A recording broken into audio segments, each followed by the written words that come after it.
Hello, all. My husband and I have been arguing about this all day, and I need some outside perspective. My husband picked my daughter Cindy up from school, and he saw her speaking to a schoolmate that she had previously had a crush on. For context, last year during a sleepover, my husband and I overheard Cindy's friends lightly teasing her over having a crush on this boy. My husband also gently teased her with some innocent jokes like Cindy and boy, sitting on a tree, KISING type of silliness, and he sometimes brings it up randomly to tease her, like asking her if she wants to invite her boyfriend when we go on family outings. She never actually dated him or is even friends with him as far as we know. Her dad just likes to tease her. Anyway, apparently over the summer, the boy was injured in an accident, and he missed the first couple of weeks of school as a result. When my husband was picking her up, he saw them talking and noticed that the boy had significant scarring on his face and hand. When he asked her what happened to him and what they were talking about, saying that the boy looked disappointed, she explained to him about his accident and that he was just asking her out on a date, but that she turned him down. My husband was furious at her and scolded her for being so shallow as to reject him because his appearance has changed. Cindy was crying when she got home. She told me all this and insisted she was polite when turning him down and was just not interested in him romantically anymore. I told my husband to apologize to my daughter and that he never should have made her feel bad for turning down anyone's romantic advances. I told him that our daughter is old enough to decide who she is attracted to, and it would be cruel of her to have said yes out of pity, thus leading him on. My husband is now saying that he sees me differently and that I should be ashamed for teaching Cindy to be a shallow monster and ableist. He is also angry that I undermined him when he was scolding our daughter and says we should not undermine each other's authority when disciplining our child. I was not doing it to undermine him. I just think it's not healthy to make our daughter feel guilty and shamed for not being interested in someone. I do feel bad for the boy, but I don't think it is anyone's place, neither mine nor my husband's, to tell Cindy she has to date someone or she's a bad person. Am I the jerk? Now for the 2-day update. Hi everyone. I got a lot of responses yesterday and I thought I should update on what happened since I posted. I wanted to address some things first that I saw in the replies. Many comments were either implying or outright saying that if my daughter's reasons for turning down the boy, I'll call him Sam for this post, were primarily because of the change in appearance after his accident, then that would mean my husband was right that she was a shallow monster and I was enabling her. This didn't sit right with me and hurt to hear. But people also pointed out that if the roles were reversed, and it was my daughter whose appearance had changed and was then rejected by a boy, then I would probably be livid at the boy, right? These comments stuck with me and really made me think more deeply about this whole situation. And I'm really glad I was asked these things because it made me realize what lessons I wanted my daughter to get from this situation. I realized that although I would be upset if this happened to my daughter, I would not be upset at someone for rejecting her so long as they treat her with respect and dignity. I would be upset at the unfair situation she was in, but I would never expect some random person to make it their mission to rectify this injustice at the expense of their own autonomy. I would instead comfort my daughter and explain to her that people are like puzzle pieces. Not all of them fit together, and that just because a boy she liked wasn't her puzzle piece does not make her any less valuable or beautiful. And one day she might find someone who does fit well with her. The lesson I wanted my daughter to learn from this was that she was not shallow for rejecting someone romantically, regardless of the reason, even if it was physical. That everyone is owed human decency and respect, but not romantic affection. Denying someone equal respect and dignity because of their appearance would be shallow, but she did not do that. Her romantic affection is not a commodity to be distributed. It belonged to her, and she is not obligated to be fair when it comes to who she wants to share it with. It belonged to her alone, and is a privilege she gets to bestow on someone she likes and who treats her well. A lot of the comments really made me realize how important it is for Cindy to feel like her consent matters. Because what could start with just going on a date she doesn't want to go on could one day escalate into her being pressured or coerced into dangerous and traumatizing situations or hurtful relationships. Thank you so much to the commenters who shared their stories, which helped me realize how important this was. Some people claimed that I would likely leave my husband if his appearance changed. But sorry to disappoint you guys because I would never do such a thing. I love my husband so much. My relationship with him is stronger than just dating or a crush. We built a life together, and his appearance changing would not change that. We have been married for long enough that my attraction to him and love for him now go far deeper than looks. Maybe it would be a different story if we were just dating and barely knew each other, but things change once you make vows to each other to stick together in sickness or in health. Many people are claiming that my husband is a monster and hurtful. It may seem that way if all you know about him is this one situation, but he is a full human being. He does more for this family every day than I could ever express in one post. He has issues with anger in that he often says things he regrets during, but when he cools off, he is always open to listening and communication. I know now how damaging his teasing of Cindy about Sam was last year, and I will make sure that doesn't happen again. But I assure you all that this is something he has done out of ignorance and not malice. He loves Cindy to bits and would never intentionally do something to harm her. Okay, on to what happened yesterday. Husband woke up and left the house early, so I didn't get a chance to talk to him. When Cindy woke up, I made sure she was okay and told her I wanted to talk to her about what happened the day before. Her friend's mom gave her a ride home, and she got here before my husband did, so we were able to have a heart-to-heart. I told her that she doesn't need to explain to me or anyone why she changed her mind about Sam, and I explained to her all the things I mentioned above. That Sam was going through something very hard, and she should be kind to him, but she does not owe him a date if she is not interested in him romantically. That she isn't shallow and should never feel pressured to do something with someone she doesn't want to do. And that her dad was upset and said things he didn't mean. Even so, he still loves her, and so do I. She was starting to cry, so I held her for a while. She told me she was upset more than anything that her dad thinks of her as a bad person. This broke my heart, and so I told her I would talk to Dad about this when he gets home. When my husband got home, I told him we needed to talk about yesterday. He didn't want to at first, but I insisted and told him it was about Cindy's well-being, as she was still upset about it, and even thinks that her own father thinks she is a bad person. This upset him, and he said of course he didn't think that. I basically explained to him my thoughts above. And although he was a bit resistant at first and insisted that he just didn't want Cindy to become a shallow person, he really listened when I explained to him how people might take advantage of her in the future if she starts to feel like her consent and her desires don't matter. I didn't show him the post I made, but I wrote down some of the comments and stories and told them to him. I told him they were stories I found on Reddit from people who experienced something similar. I didn't show him my post because so many comments were unfairly painting him as a monster, and I was worried it would make him defensive.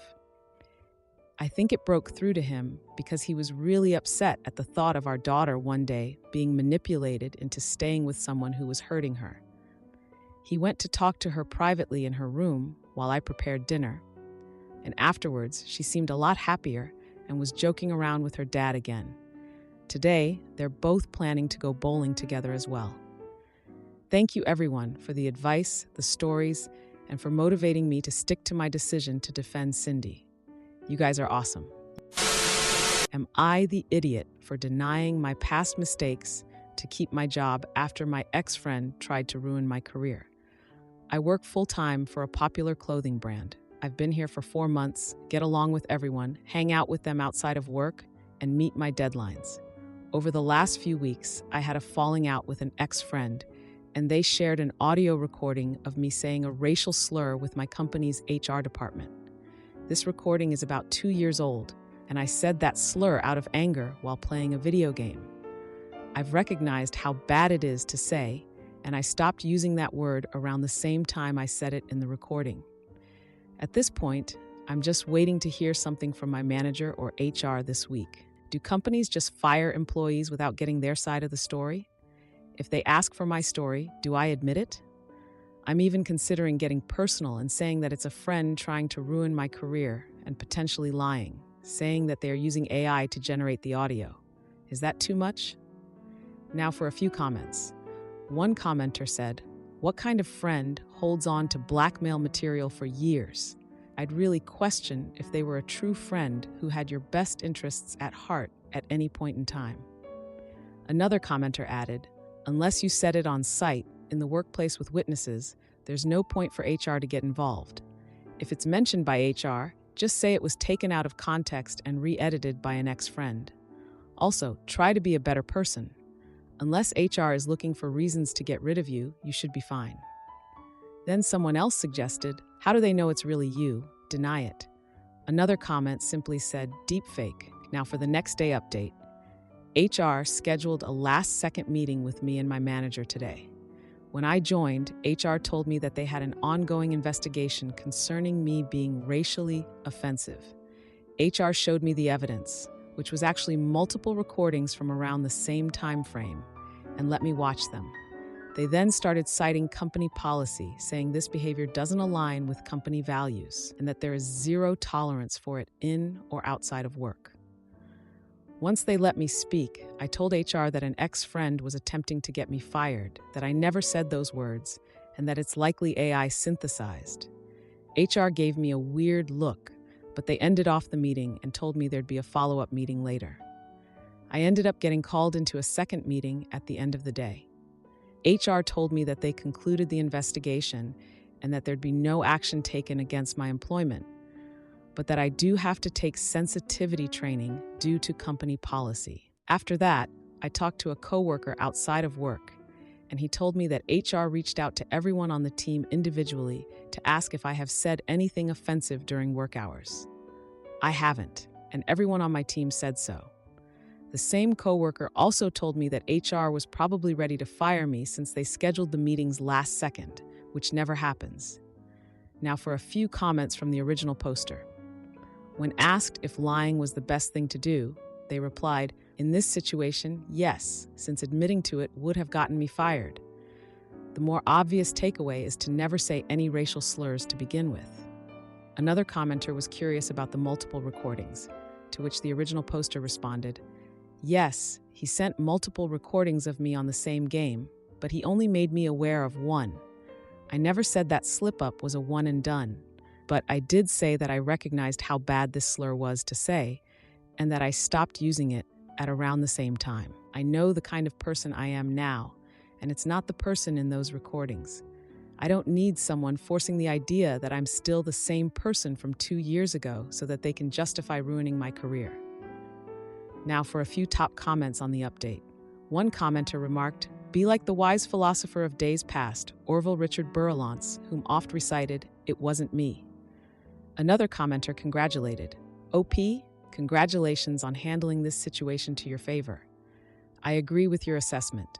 You denied everything, were well liked by team members, and the manager went to bat saying they denied it. My team and myself are happy with their performance and conduct. They get a yelling, not a firing. Of course, your manager probably can't tell you that. Batabu. Lying and being a bit of a weasel are rewarded traits in the corporate world. Turnabout is fair play." Another commenter, expressing skepticism, said, "So for the HR team currently watching this investigation, they now know that you lied. Also, as HR who has conducted many of these investigations, yes, we do schedule meetings that late without intending to term." Lastly, a commenter questioned, "So are you like 15 now? Why do you keep saying it was 2 years ago like that was a long time? Am I the idiot for refusing to bail out my reckless sister after she threw away her privileged life? My family and I grew up very poor. From when I was old enough to legally work, I, female 19, have had to take on multiple jobs while balancing school to help with my family and my younger sister. Growing up, I never had a lot, and whatever money I earned, I would spend on my sister, female 16, and family. When I was 18 and had just been accepted into college, my dad's business that he'd worked on for the past couple of years finally took off. This also meant that my sister could now have a normal high school experience without worrying about money. While I was in college, I wasn't in contact with my sister that much since I was so busy with schoolwork. However, from our calls and her social media, I could tell she had changed completely and was involved with some bad people. She would post videos on her Snapchat of her getting drunk, smoking Zaza, juuling, driving while most likely drunk, high, etc. I tried reaching out to her, but she would mostly deny the claims and told me to mind my own business. At some point, she justified her actions using the argument, "This is what the cool kids do now. Not everyone was a nerd like you in high school." One of my high school friends, who also has a brother in the same grade, reached out to me and said that she heard that my sister was seeing a sketchy guy from another school. Apparently, he sells drugs and was expelled from my sister's high school. I asked my sister about this, and she denied it. Last week, I got a phone call from my mom who was sobbing. She tells me that my sister is pregnant. I was so shocked that I could not speak. Then I was angry. When I was her age and even younger, I gave her everything, and so did my parents, so she could have all the opportunities her peers had. Since my dad's business became lucrative, they've given her every opportunity to succeed. Any extracurricular sport she wants, academic tutoring, school activities, etc. I never got any of those things. It angered me so much that she took all of this for granted and messed up her life. The father? Her delinquent boyfriend who got expelled and sells drugs. She blows up my phone, but I don't respond. She then sends me a series of long text messages asking if she can crash at my place. She also asked me if I could make her an appointment to see a doctor. Lastly, she asked if it would be okay if her boyfriend comes and stays over sometimes. I shut her down. I told her that you dug this hole for yourself. If you allowed yourself to become pregnant, then you should be able to deal with the consequences. Also, I'm currently sharing a small apartment with 2 roommates. She begged some more, and I denied her. In the past few days, she's still been texting me and calling me non-stop, saying that she has nowhere to go and has been living in her boyfriend's car. I haven't responded to a single message of hers, but I feel my resolve wavering a bit. I fully don't support her, but maybe I'm being a jerk? Now for a few important comments.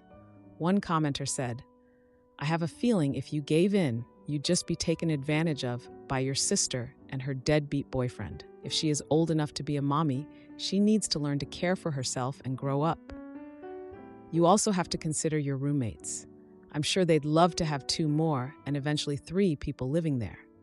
I responded, "Absolutely. I would never put this on my roommates." To clarify, I meant my resolve was wavering in that I might end up sending her some money, not offering to house her. That's still an absolute no. Another commenter added, "She still has an option for a roof over her head, and she chooses to stick it out with her loser boyfriend in his car? But your parents should not disown their daughter for this. It will only push her closer to her loser boyfriend. You should also be there for her as emotional support. Don't let her stay with you if you get in trouble with roommates, landlord, but let her know it will be okay. She made a mistake, be an example, and someone she can lean on." I replied, "Yes, absolutely. I've sent her a ton of advice, including links, forums, general information. She has chosen to ignore that advice and instead continue to ask me to live at my place. Not sure what I'll do, but I don't think I'm going to get more involved than that. Like you said, she has somewhere to go back to. She's just choosing not to because she can't take the criticism." Now for the 17-day update. It's been a little bit more than 2 weeks since my first post, and I guess it's safe to say now that the situation has been resolved in probably the best way possible.